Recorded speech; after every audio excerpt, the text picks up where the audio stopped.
Continuamos en nuestro segundo bloque de esta programación especial Rompiendo el Silencio. Y estamos aquí con los psiquiatras Janina Gatti y Alexis Díaz. ¿Cómo están? Bien, muchas gracias. Gracias por acompañarnos en esta programación. Sabemos que la temática de este año no es fácil, ningún año ha sido fácil, pero el suicidio no se habla mucho y menos en nuestra iglesia. Por eso quisimos invitarlos y así poder dialogar y aprender de profesionales cómo tratar este tema. Sabemos que tampoco vamos a decir todo, pero algunos detalles y cosas que podemos tener en cuenta. Primeramente quisiéramos definir el suicidio. ¿Cómo lo definirán ustedes? Bueno, el suicidio es un gran problema a nivel mundial y a nivel de la Organización Mundial de la Salud. Y para definirlo podemos hablar de algunos conceptos como para poder entenderlo. Está el suicidio consumado, ¿no? Que es cuando la persona tiene el acto autoinfligido con intencionalidad y con resultado de muerte, ¿no? Que es cuando la persona comete un acto y por lo cual muere, con intencionalidad. Sí. Después tenemos lo que es el intento de suicidio, donde es con intencionalidad, pero que con el resultado no se produce el resultado, ¿no? Sino la persona es asistida en una guardia, es asistida por una guardia médica y después en una guardia psiquiátrica, ¿no? O a veces es asistida por los familiares, ¿no? Y no se produce el acto fatal. Y después tenemos los pensamientos suicidas, ¿no? Que son que en muchas personas pueden pasar, no pueden ocurrir. Y por último tenemos las conductas parasuicidas, que son actos autoinfligidos, que no hay intencionalidad, ¿no? Por ejemplo, hay gente que suele aliviarse haciendo algunas lesiones a su cuerpo, o a veces tiene algunas conductas de riesgo, ¿no? Por ejemplo, andar a altas velocidades, ¿no? O hacer algunas actividades deportivas con mucho riesgo, que uno sabe que están jugando un poco con esto del riesgo, de los límites, claro, tal cual. Eso básicamente como para entender un poquito algunos conceptos de lo que es el suicidio. Claro, distintas perspectivas, ¿no? Distintos elementos a tener en cuenta. Exacto. Y aquí en Argentina, las estadísticas, ¿cómo están con respecto al suicidio? En comparación con otros países, ¿estamos bien, estamos mal? Bueno, Argentina con respecto a los suicidios está a nivel tercero. El primer país acá en Sudamérica es Bolivia, después viene Uruguay y después tercero viene Argentina. También está Chile como en tercer lugar, más abajo está Brasil, Perú. Bien, eso sería como más o menos el nivel de estadística. Y más o menos 16 cada 100 personas se suicidan al año. Y en Argentina, según estadísticas, del 7,3 y algunas otras estadísticas dicen que el 14,1 cada 100 personas se suicida. Es decir, una persona cada 40 segundos se suicida. Así es que es bastante alta la estadística y esto también se ha magnificado o masificado, ¿no? Con respecto al alcance que tenemos con lo que es la tecnología, ¿no? El internet y demás cosas que por ahí antes no estaban y ahora uno las tiene más alcance, entonces sí, puede uno googlear, ¿no? Cosas que antes capaz que no se podía mucho saber, y la persona tiene como más alcance a estas cosas como para poder hacerse daño. Más herramientas, podríamos decir, ¿no? Exacto. Y ¿cuáles serían algunas de las causas más comunes, de formas de que las personas se quitan la vida? Bueno, en realidad el suicidio o todos los otros componentes que Alexis mencionaba se dan en el 90%, o sea, en el 90% de esas personas tienen algún trastorno o enfermedad mental. Sí. ¿Sí? O sea, una persona que se suicida es porque ya venía con algo de base. Ese otro 10% que figura en las estadísticas tiene que ver con una persona que no tenía ningún problema psiquiátrico de base, pero que ante una circunstancia fatal de su vida o una tragedia que ocurrió, toma esa determinación de forma impulsiva y quizás puede ser, no sé, no podemos llegar a saber con o sin intencionalidad, pero lo logra. ¿No? Es como más bien impulsivo por algo que le pasó en su vida en ese momento. Pero el otro 90%, que es la mayoría, digamos, sí, la gran mayoría, ya vienen con un problema de base. Y acá está bueno esto que Alexis justamente hacía la diferencia entre lo que es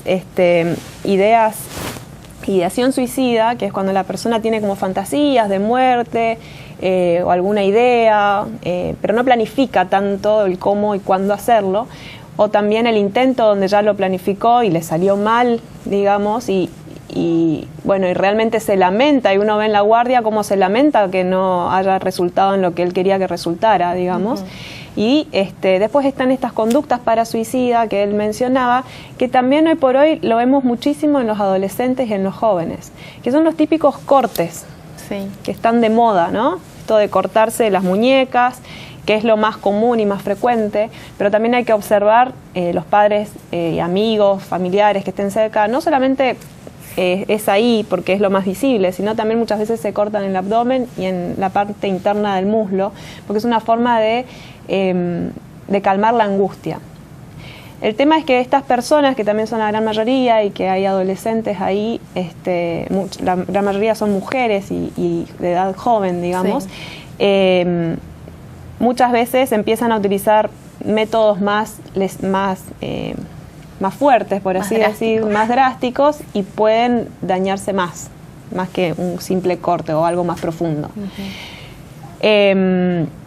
Bueno, dentro de los trastornos mentales que existen dentro, digamos, de las estadísticas con respecto al suicidio, el primero sería la depresión, que también dentro de las estadísticas figura que en los hombres que cursan con una depresión son los que van a llegar a tener más suicidio consumado, ¿no? ¿Y por qué se da esto en los hombres? En los hombres se cree que es porque justamente utilizan métodos más letales. Entonces logran, digamos, el objetivo de matarse. Y las mujeres quizás, por utilizar otro tipo de métodos, no llegan a consumarlo. Y las mujeres, es más frecuente esto que estoy diciendo de los cortes superficiales y demás. El tema es que a veces uno dice, no, esto es para llamar la atención. No le demos bolilla porque en realidad no está queriendo llamar la atención, no va a hacer nada, es simplemente... Pero eso es un gran mito que hay. Cuando la persona hace algún tipo de estas conductas, está prendiendo una lucecita de alarma y está pidiendo ayuda. Hay que estar atentos. Exactamente, no tenemos que esperar a un intento suicida donde la persona quedó con algún problema físico grave para abordarlo. Claro. Ya esto, digamos, de lesionarse o de tomar pastillas en exceso para dormir, vamos a decir, está llamando la atención de alguna forma para que nosotros hagamos algo, pero no llamar la atención para manipular a las personas. Porque eso es un concepto que también está bastante errado, que esto lo hacen con fines de manipulación para lograr algo en el otro. Y en realidad no, están pidiendo ayuda. Por lo tanto, bueno, como te decía, la depresión es un gran factor, la esquizofrenia, que es una enfermedad también grave, ¿no es cierto?, lleva al suicidio. En tercer lugar, también están los trastornos de personalidad, y la anorexia también está implicada en posibilidades de suicidio. ¿Por qué? Porque, bueno, ya el hecho de limitar el consumo de ingesta y demás es una forma de hacerse daño. Así que dentro de los trastornos mentales serían esos los más frecuentes. Pero recordemos que el 90% tienen un problema mental de base, el 10% no, por lo tanto necesitan un abordaje. Claro, y eso se puede prevenir, se puede ver con tiempo. Ahora, esto nos lleva a otra pregunta. ¿Cuáles son las alertas? ¿A qué deberíamos estar atentos a una problemática como esta, como para prevenir en caso de alguien que esté pensando en el suicidio? ¿Cuáles son? Vos hablaste de algunos, pero capaz que hay algunos otros que podamos tener en cuenta. Claro, nosotros le llamamos muchas veces factores de riesgo, ¿sí? Hay unos que son modificables y otros que no se pueden modificar. Los no modificables son el género, el sexo, digamos, si es masculino o femenino, que te decía que es más común en hombres el suicidio y en mujeres el parasuicidio, la edad, eso tampoco podemos modificar, pero es más frecuente quizás en edades avanzadas en hombres que consumen el suicidio y en mujeres jóvenes, el tema de los cortes y demás. Y bueno, la cuestión genética, biológica que tampoco nosotros podemos modificar.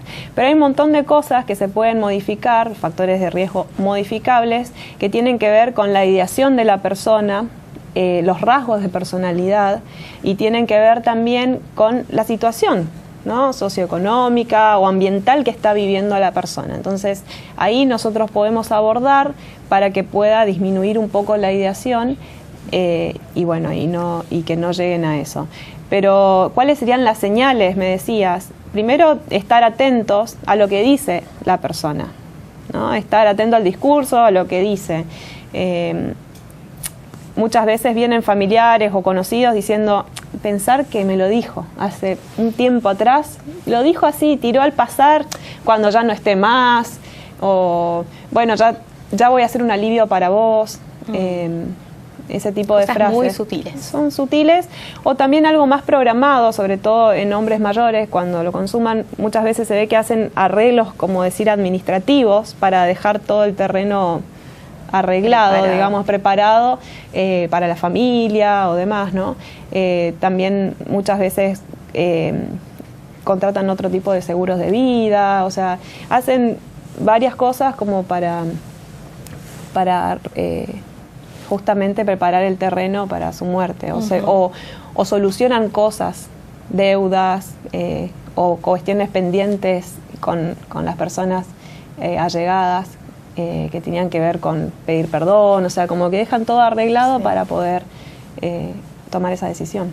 En los casos quizás de los jóvenes, que vos decías que por ahí se cortan las chicas, ¿hay alguna otra factor o que podríamos tener en cuenta o estar, no sé, más atento en caso de algunas actitudes que puedan tener como adolescentes? Bueno, aparte de los cortes, ¿no? Hay otra forma que también pueden cometer, ¿no? Que eso es la sobreingesta de medicamentos, principalmente de benzodiazepinas, que son diazepam, clonazepam y demás, ese grupo, y otros medicamentos que están al alcance, pero fácil, de las personas, ¿no? Medicaciones del abuelo, de la abuela, o que se puedan comprar sin receta. Yo creo que siempre uno como padre, amigo y demás, como dice la doctora, de observar, ¿no? Darle importancia al discurso y también de lo que hace la persona. Si un joven se empieza a agilar mucho, que empieza a bajar su intensidad en las redes sociales, empieza a no comunicarse tanto con sus amigos, no trae amigos a la casa, ¿no? Empieza a bajar su nivel de estudio y empieza a bajar los hábitos alimenticios, puede ser un indicio de que está cursando un episodio depresivo que necesita un tratamiento lo antes posible para que no venga el problema que es la ideación suicida, ¿no? Que acompaña a la depresión, ¿no? Es un componente más de la depresión. Creo que eso sería importante fijarse como padre. Sí. Y también, me había olvidado, tiene que ver mucho el consumo de sustancias. O sea, dentro de las enfermedades que predisponen a una persona a suicidarse, también está el consumo de sustancias, como las drogas, digamos, pesadas, y también el alcoholismo, ¿no? Por lo tanto, que una persona empieza a consumir más de este tipo de sustancias también puede llegar a ser un indicio de que algo está pasando por su cabeza con respecto a esto. Bien, y ahora lo que sigue a esta pregunta y a estas respuestas sería, en caso de que sí veamos estas actitudes o estas acciones en las personas y decimos, me parece que tiene una tendencia suicida, ¿qué hacer? ¿Cómo abordar esa persona o cómo prepararse, cómo enfrentar esta situación como familia, como padres? Bueno, si vemos una tendencia, vemos que algo de esto está ocurriendo con uno de nuestros queridos, lo primero que tendríamos que hacer es acercarlo a un profesional, a un psiquiatra, ¿no? Para que pueda ser abordado lo antes posible, para que se haga un tratamiento intensivo, y esto generalmente se hace por medio de una internación, donde es más intensivo, o a veces con un tratamiento ambulatorio muy continuado, ¿no? Donde se hace un tratamiento psicofarmacológico y psicoterapéutico para poder tratar de ayudar y disminuir este riesgo que está teniendo. Porque esa persona está teniendo un riesgo grave y está teniendo un riesgo que diríamos en salud mental cierto e inminente, donde tenemos que actuar, como decíamos anteriormente, ante una emergencia. Entonces, nosotros como médicos tratamos de velar y proteger la vida de nuestro prójimo, de quien está al frente nuestro. Entonces, nuestro deber de cuidado va a protegerlo y ayudarlo en ese momento. Entonces, si vemos que está pasando esto, acerquémoslo a un profesional para que reciba un abordaje lo antes posible.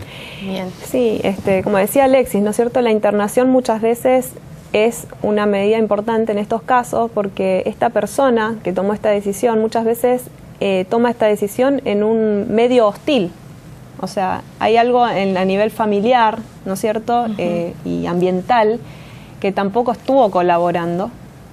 Por lo tanto, el aislamiento en un par de días para trabajar también con la familia, porque en la familia se da esto de lo está haciendo porque está manipulando, no saben manejarlo, entonces para psicoeducar a la familia también, a veces es necesario una internación corta.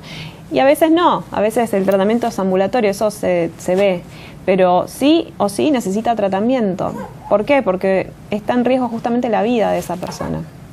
Bien, muy bueno lo que están comentando y la verdad que es solamente algo breve, todo esto no nos da más el tiempo como para investigar más acerca del tema y expandirnos, pero si quisiéramos poder terminar con un mensaje para las familias, que ustedes puedan compartir algo para ellos, para que estén atentos, capaz que no estén pasando algo así en este momento, pero puede llegar a pasar, ¿no?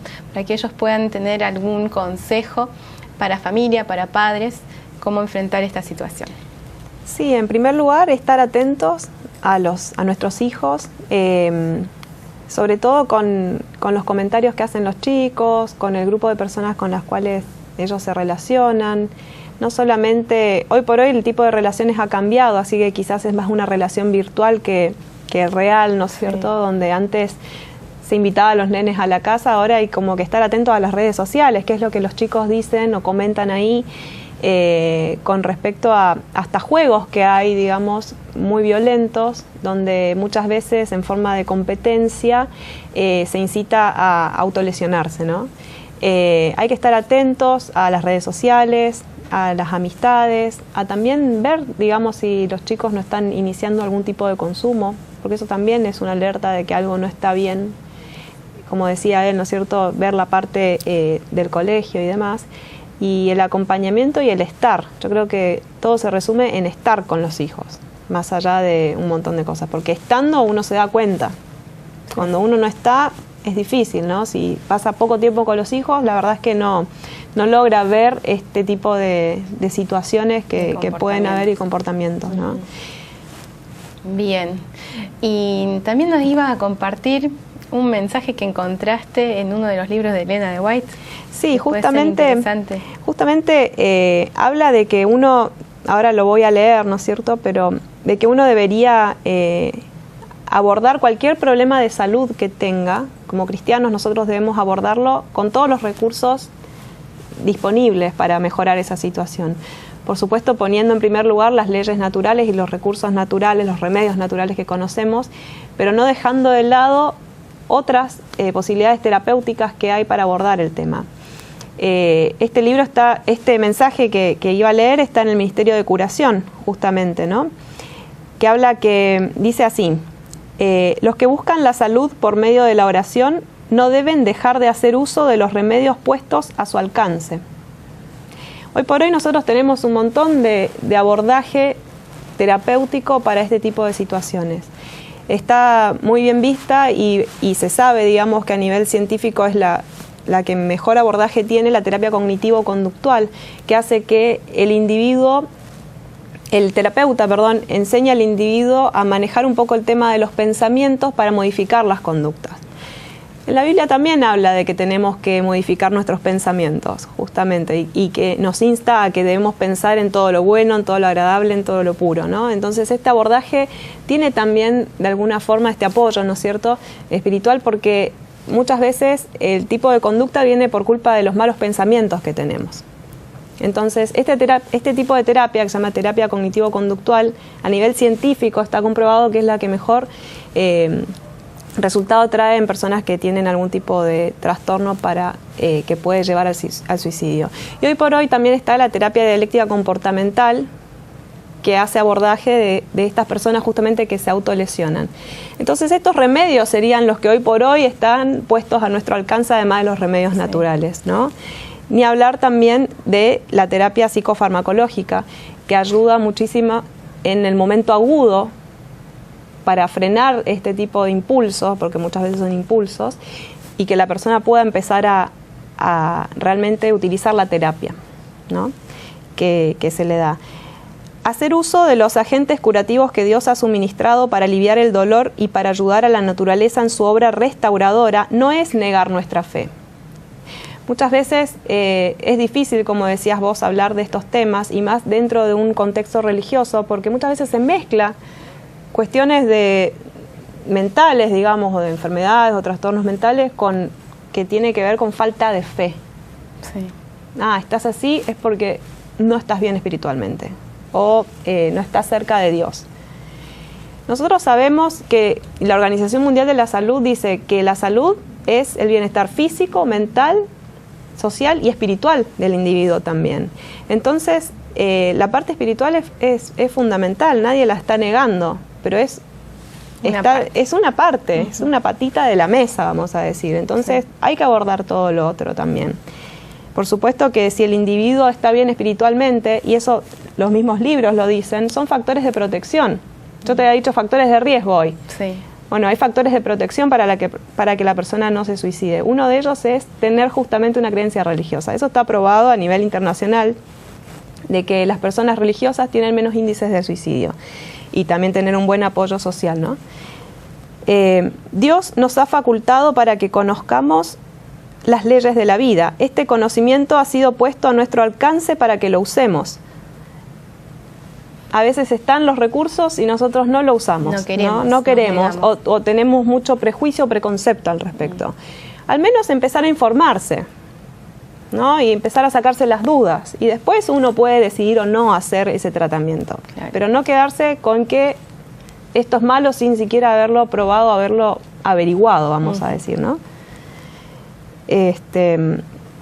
Después nos dice, debemos aprovechar toda facilidad para la restauración de la salud, sacando todas las ventajas posibles y trabajando en armonía con las leyes naturales. Todo lo que podamos tener a nuestro alcance, más lo natural, es lo que Dios está recomendando. Exactamente. Cuando hemos orado por la curación del enfermo, podemos trabajar con energía tanto mayor, dando gracias a Dios por el privilegio de cooperar con Él y pidiéndole que bendiga los medios de curación que Él mismo dispuso. Esto está en el Ministerio de Curación, página 177, y nos habla de que justamente no debemos dejar de lado ningún recurso, sino aprovechar todo lo que tenemos a nuestro alcance junto con los remedios naturales. Buenísimo, buenísimo. Se nos fue el tiempo, pero ha sido un placer, hemos aprendido mucho.